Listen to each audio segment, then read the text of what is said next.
Yes, this is the Battle Blaster, and I'm back for the part 2 of Voting Doesn't Work for Blacks in this country. Now, where I ended it off was at the point of saying that when we get money, we take the money and we do stupid things with it. Like I said, we would rather spend it with everyone else, and we don't spend it with our own. And this is why our communities are in the shambles it is. Now, I went a little bit off on the tangent, but I was trying to get to a point where I was trying to let you understand that even though we take our money and do stupid things with it, this is why we'll never get a candidate who will listen to our problems, or a homegrown candidate who will work for us, because we have to nurture him. We have to pay for him. It's like a child going to college. In other words, you're going to put this child into college, and if you put this child into college, what's going to happen is this: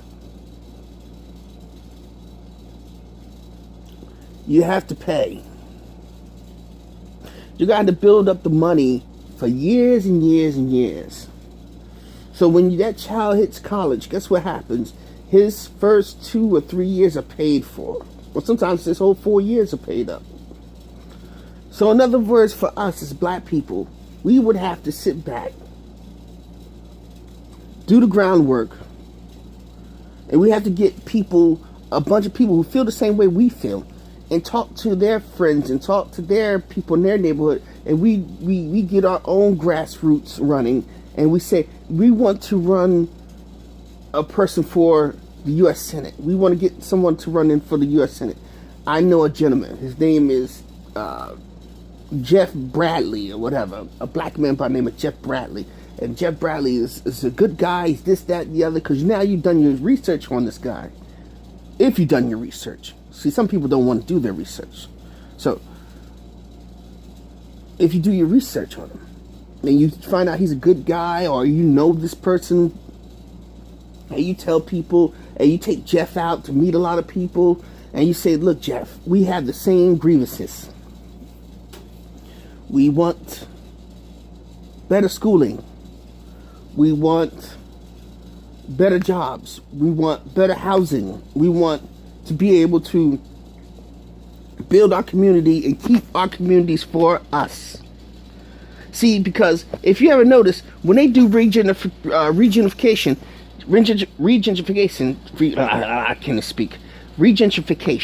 they do that. They do it in our areas. They don't go into the white areas, because they have built up so much in the white areas that guess what? Now it's time to go back into the black areas, build up, bring whites into those areas, kick out all the blacks who basically can't live there, and that's mostly all of them. If you kick us all out, guess what happens? Now you can take over a city again. And whatever little bit of blacks can live there are there. Just take a look at California. California is the epicenter of it all.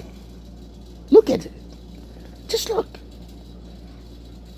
If you haven't been watching it, hit a YouTube channel. Look up the regentrification of California. Look up the homelessness in California. There's people on the street. All their belongings are on this road called Skid Row. Excuse me. It's called Skid Row. Don't believe me? Look it up. I was watching one where there was a guy and his wife was sleeping on a mattress. And this just didn't hurt only black people only, but it hurted poor Spanish people, poor whites. And I'm not really concerned about them too much, because at the end of the day, your people are the people who's doing this. And you're the ones getting caught in the crossfire. See, that just shows you they don't care about you either. You know what? It's like a chess piece. If you ever notice, the pawns are the most. The pawns are the most used pieces in a chess game. So when you want to set up your opponent, you say the pawns are they're just dispendables. Excuse me, expendables. You just can take them and you can expend them, and they're nothing to you. They just take them and okay, no problem. I lost that one. And once in a blue moon, you might risk a rook, or you might miss. You'll risk a bishop, or even a knight. But you'll risk more of your pawns because your pawns don't mean anything. They're the setup pieces to get you to your victory. And if you watch a chess game, this is how it's played. And we are being played like chess pieces. See why black people play checkers, or these people are playing chess. So like I said, look at YouTube. Go just take a look at YouTube. Please. YouTube it. And you will see that there are poor whites, there's always blacks, and there's always Spanish people who are living on the side of the road. They'll show, if it's a AP news piece, they'll show a white face. They won't show black people. They'll make it seem like, oh, it's only white people and Hispanics. Yep. It's just a few whites, but there's not a lot of whites. They told people they couldn't sleep in their cars. They would have their cars towed. Wait a minute, you mean to tell me I can't sleep in my car? I pay for my car, I pay for the registration, I pay for the insurance, I got gas. I can't sleep in my car because you feel that it's not right? If you felt it wasn't right, guess what you would have done? You would have made sure that I could have a place to sleep, a home to sleep at. But, like I said, that's neither here nor there. I'm going off on a tangent again. Let's get back onto the story. Because it's people like that and these lawmakers, they don't help us. You look at California's rate of homelessness and the regentrification. That's the epicenter. That's where it's all the firestorm begins, and it's going to spread across the United States. And it has spread across the United States. But if you have a politician that you homegrown, you pay for him, you keep him funded, and you sit down and tell him, this is what I want, this is what we all look for. Affordable housing, lower taxes, this, that, the other. We want businesses. Black people we have to sit down and we have to really sit down and say, this is what we want. And when we get it, we can't just let him go after it's all over with. You understand? We have to not only buy him, we have to buy another one. Now we got two allies that we bought. But we got to keep funding them. We can't fund them for the first 4 years and then think after we funded them and we got a little bit of trinkets, oh, we don't have to fund them no more. See, black people, that's our problem. We don't want to spend money on things that we need. We'll spend money on things we want. The untangibles. But see, the untangibles are the things we think is tangible. Like I said, red bottoms, rims, hair, clothes. So we think that those things are the tangibles, and those things are material. They're easily to be discarded and destroyed. our children's future, our homes, our areas of where we live in, laws that we need to protect us are at stake. Why do you think that these cops can kill us? And a lot of them can get away with it. And we're sitting around praying that maybe one day they will see that we're really in pain and it's hurting us, that you killed my son and my daughter and my child, because one day you're going to see that these people have no feeling. They feel they can get away with it because we are the poorest. Hell, a lot of them know that they can get away with it because we are the poorest. Now you're going to sit down and you're going to say the guy who shot, I think, Laquan Donald, he went to jail. Laquan McDonald, he went to jail. This guy who shot him, this cop who shot him, went to jail.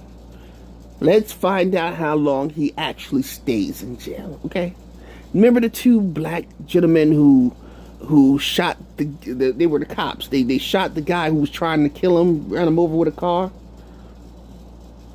They didn't know the little boy was in there, and they shot and killed the little boy with the father. I tell you like this. The father was doing wrong.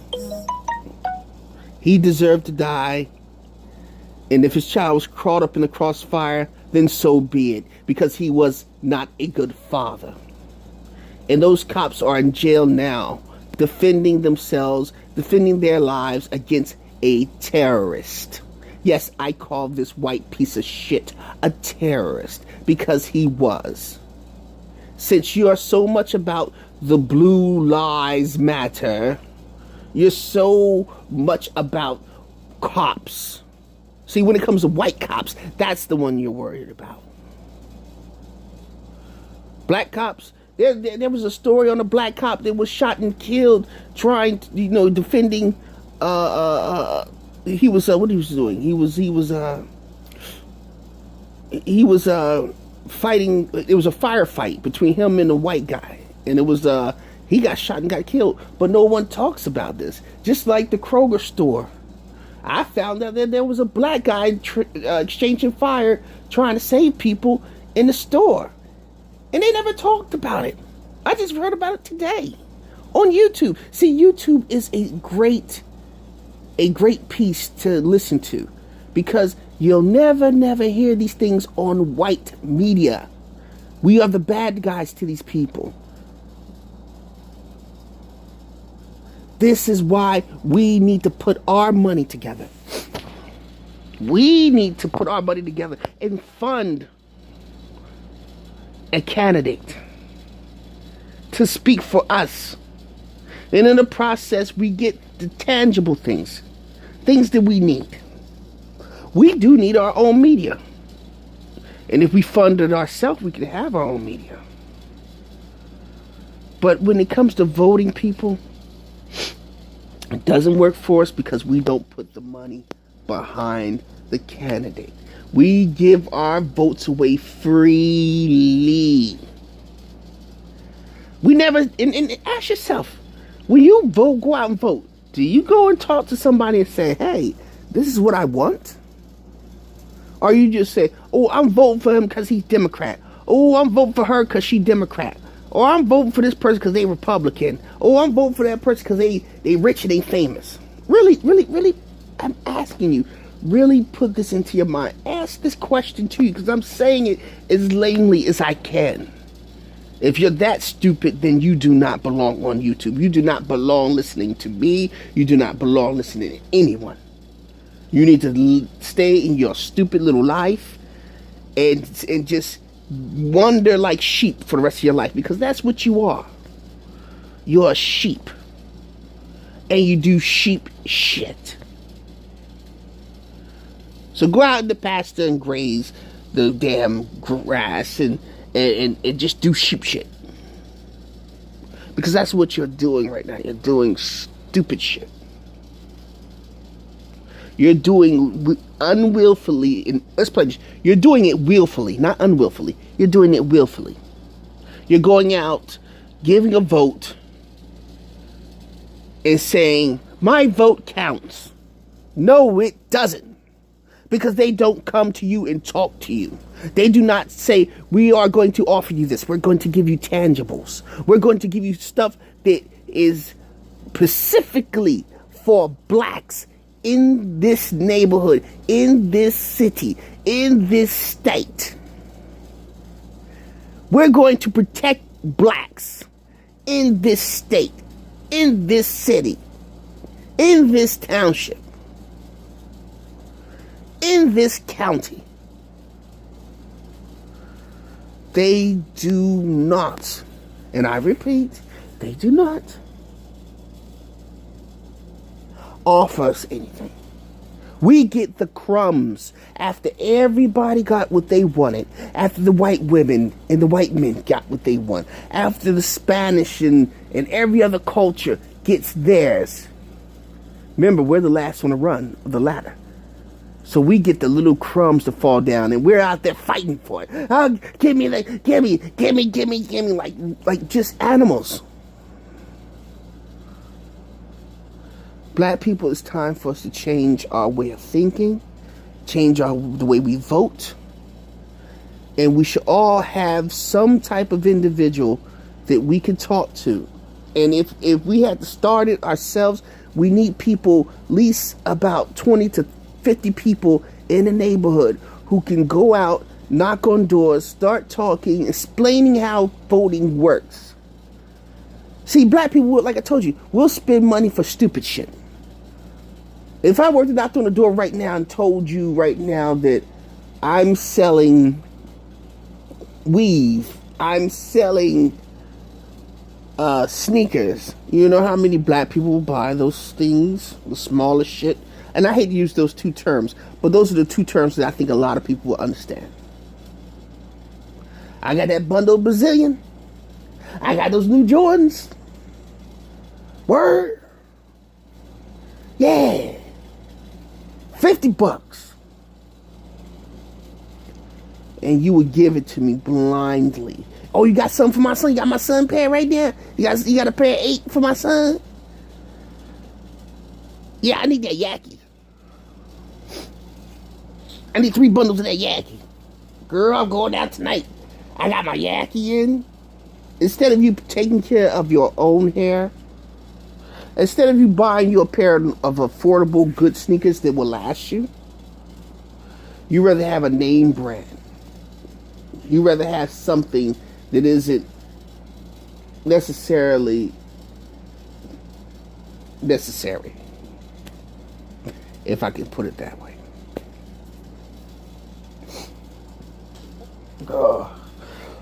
Oh, my nose is stopped up and I just woke up. I'm tired. But I'm going to finish this real quick. When it's something we need, black people feel we should get it automatically without paying for it. We have to stop that train of thought. We have to go out here and hit the road, hit the pavement with our feet running. And we have to say, hey, listen, you're a politician. This is what we want. We want you to do this. And if you can't do it, we'll move to someone else. And we will put our money behind it. Because like I said, I told a friend today, I said, look, if we turn around as black people and we sat down and said all over this, let's say all over the state of New Jersey, and we spoke to everybody within a year in the state of New Jersey. We got some way to spread ourselves out, which we could. And let's say in New Jersey today, there's probably 8 million people, 8 million blacks in New Jersey. Okay, if we put $100 together every year, okay, every month we put $100 a month out of 8 million people in New Jersey. We put 8 million blacks in New Jersey. Now this is black people who work, who are grown individuals, and we all work 8 million. And we turned around and took $100 a month for 12 months.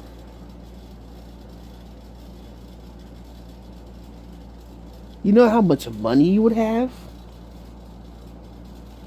12 months, 4 years. Shit, even 3 years. We'll have enough to get him ready for the primaries for the next for the next running of governor or whatever. We would have that man Santos money. We would have that Coach Brothers money. We would have that Joseph Course money.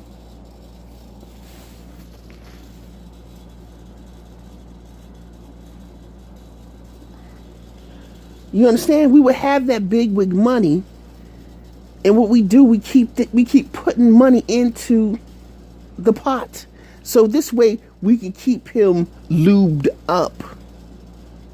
Okay, you got the money. Let's go. He gets elected. He's done. He's inside. Guess what happens? Now we got little power. What do you? We already told him our grievances. He's working to get our grievances done. Why he's still doing this? He's still getting paid from us. See, that's how politicians and politics work. It's called oiling the machine. And a lot of people don't want to oil, especially black people. We don't want to oil the machine. We think the machine comes oiled already. It's like having a car. You can't keep the same oil in that car. You can't keep the same water in that car. Every 3,000 miles, you had to change the oil. Every 2 years, you're supposed to change your water. Those things are the life of the engine. If you don't change it, the engine will destroy itself and be done in seconds. That's our problem. We do not know how to maintenance shit. We think it comes automatically maintenance. This is why they don't listen to us. This is why they don't come into our neighborhoods. And this is why they don't care. And this is why black people shouldn't even vote. You're just giving away free votes to get somebody elected who doesn't give a fuck about you, your children, your future, your well-being, your health. These are the people who don't give a fuck. But you constantly give them your vote. Voting does not, and I repeat, voting does not work for black people, for us.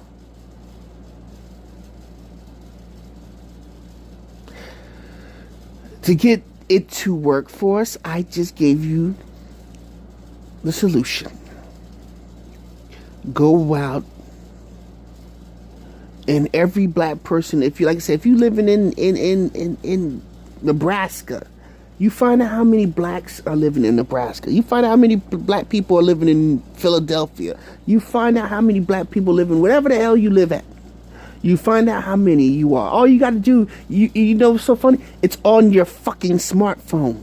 Just look up how many African Americans live in the state of Washington, D.C. And it will show you, because census, this is why it's kind of important that we do the census as well, because we are being counted. Even though they don't want to count us, and sometimes they don't count us, it gives us a chance to be counted. And this is where it comes in at.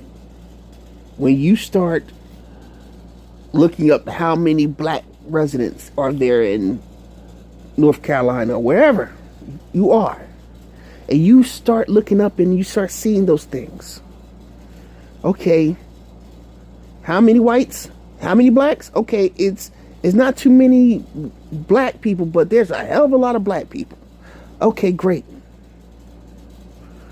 Let's do this. You get your homegrown, or you buy somebody in the Senate. Somebody that you willing to say, listen, we got $18 million right here. You don't give him the whole $18 million. You know what you do? You give him, because you need some bargaining money. So you say, hey, I got $10 million right here. We'd like for you to work for us. We need these things done. And you don't, when he says, I'll try, you say, no, you do, or you do not. There is no try. Hit him with the Yoda.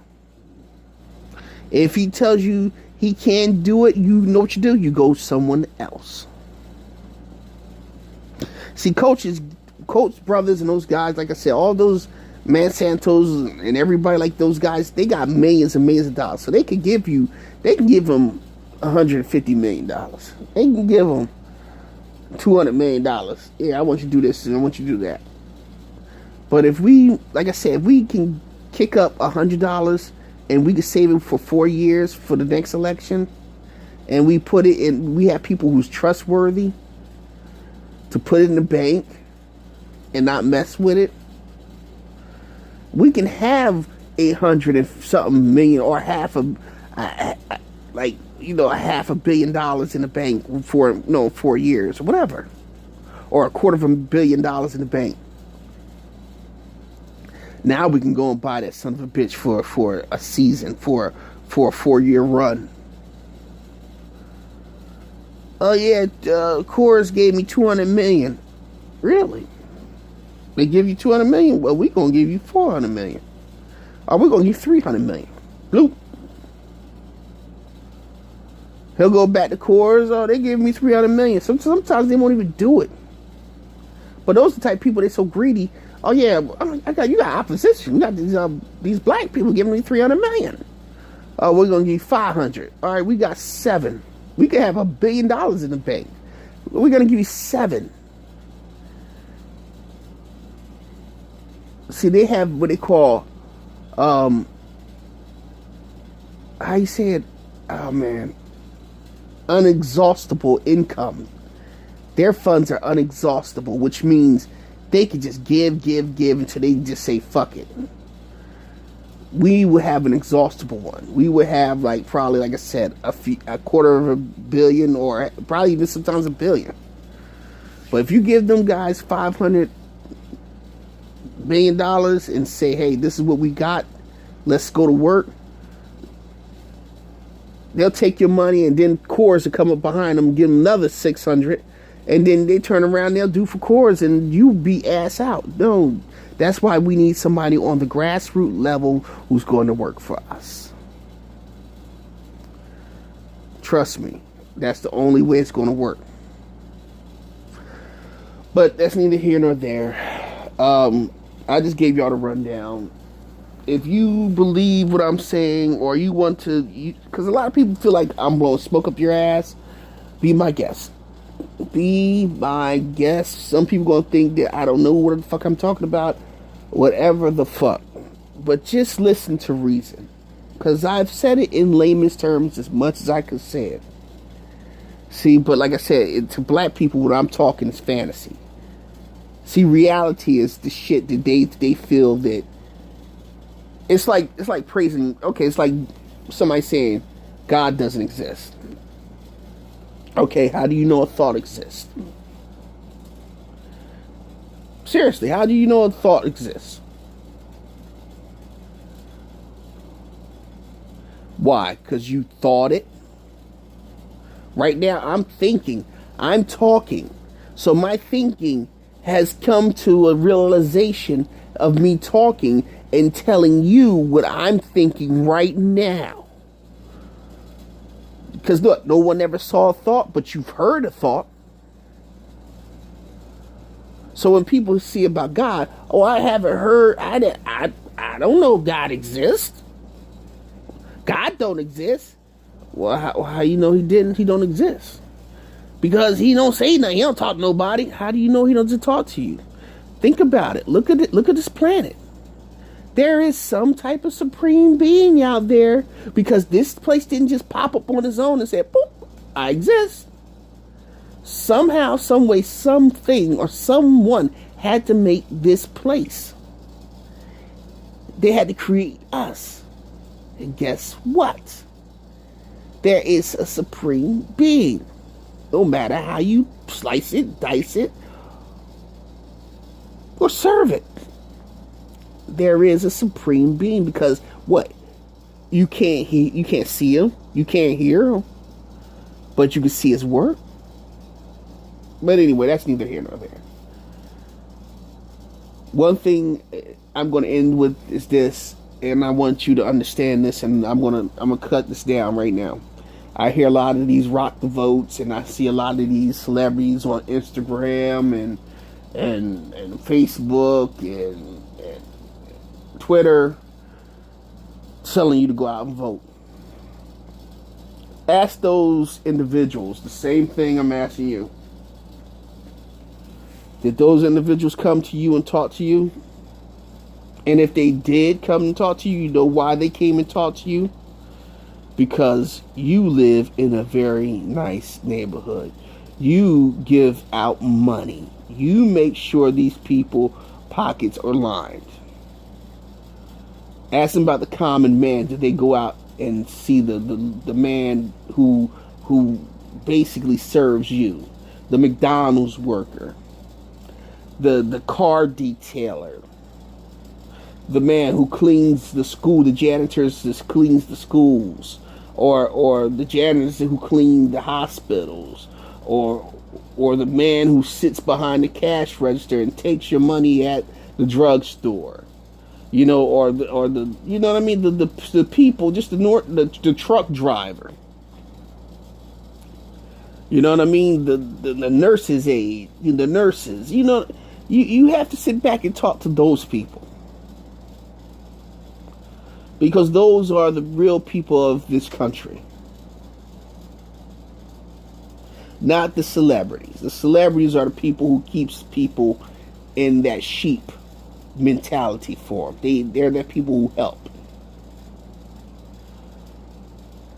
All right.